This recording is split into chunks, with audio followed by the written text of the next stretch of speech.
I mistook momentum for direction. For 3 years I read the fact that things were moving as evidence that they were moving somewhere worth going. That is a mistake with a specific structure, and the structure is worth examining carefully, because it is very easy to make and very difficult to see from the inside. This is about a business partnership. I'll be precise about the mechanism rather than the circumstances, because the circumstances are less transferable than the logic. Marcus and I had been colleagues before we became partners. We had worked well together in a bounded context, a shared project, a shared deadline, a shared problem to solve.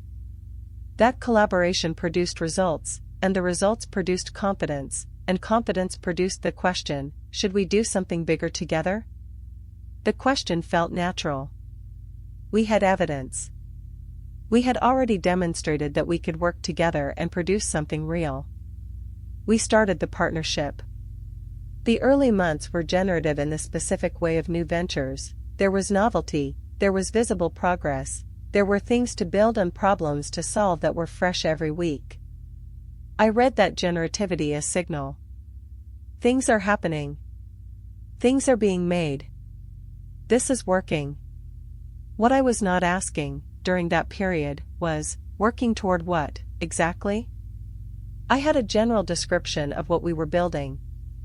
I had milestones that we were hitting. But the destination, the specific outcome we were trying to arrive at, and whether that outcome was one I would actually want, was something I had not examined with any precision. I was too occupied with the movement to assess the direction. This is the mechanics of the momentum trap. Motion is visible and destination is abstract. You can see that you are moving. You cannot always see where you are going without stopping to look. And stopping, in a partnership that depends on shared energy and forward drive, feels like the wrong thing to do. It feels like doubt, or withdrawal, or a failure of commitment. So you don't stop. You continue moving, because continuing feels like the correct behavior for someone who is building something. Marcus was better at the movement than the stopping. That was his strength, and I chose to read it as a positive signal, because it aligned with what I already wanted to believe, that the fact that we were building something was evidence enough that it was worth building. By year 2, the misalignment between us had become apparent. Not in any dramatic rupture, in the gradual accumulation of small decisions that revealed we were optimizing for different things. Marcus was optimizing for scale. I had come to understand, slowly and then all at once, that I was not. What I cared about was something the scale made harder rather than easier. We were moving in the same vehicle in a direction that was right for him and wrong for me, and I had spent 2 years reading his certainty about direction as evidence that direction was fine. The moment I named it clearly was the moment things became both more honest and more difficult. The partnership required a shared destination. We did not have one. We had shared momentum, which is different. Momentum can be read as direction when you are inside it and cannot find the stillness to look. We dissolved the partnership in year 3. It was handled with more care and less acrimony than either of us had feared, which is often how things go when people approach a necessary ending honestly. The work had not been wasted, things had been built, skills had been developed, the partnership itself had produced knowledge I would not otherwise have had. But the 3 years were longer than they needed to be by about 18 months. 18 months during which I had information I was not using, because using it would have required slowing down to examine something I had been treating as settled. What I learned is this: momentum is a condition, not a conclusion. The fact that something is moving tells you about its current state. It tells you nothing about where it is going, whether where it is going is somewhere you want to be, or whether the vehicle will get you there even if the destination is right. Those are separate questions, and they require a different kind of assessment than the day-to-day tracking of progress and activity.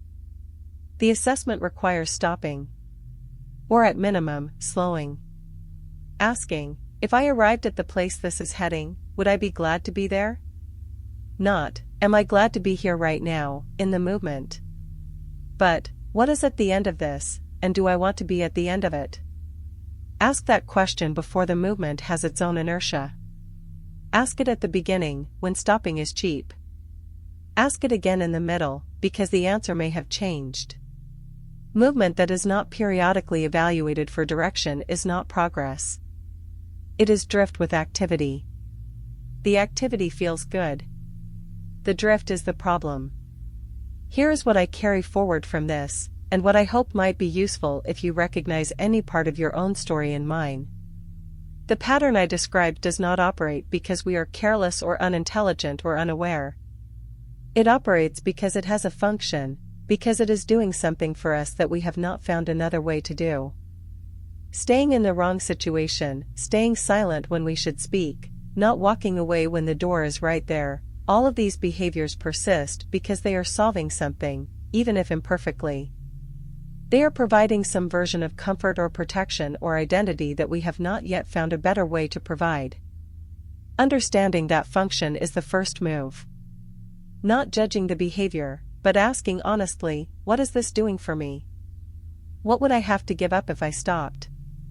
What am I afraid will happen if I make the change I know I need to make? Those questions do not dissolve the pattern automatically. But they make it visible in a new way. And visibility changes the relationship to the thing. When you can see what something is doing, you can start to choose whether you want it to keep doing it. The change that followed was not easier because I understood the mechanism. It was the same difficulty. But I went into it knowing what I was moving through rather than being entirely inside it without perspective. That perspective is what I want to pass on here. Not the specific story. The structure. The shape of how we stay in things longer than we should, how we look away from things we can see, how we tell ourselves the thing will change without giving it a mechanism for changing. You are not alone in this. It is not a character flaw. It is how the human nervous system manages uncertainty and fear. But you can do something different. The doing starts with the looking. Look at it. Directly. Honestly. Without the story that makes it easier to carry. And then decide what you want to do with what you see.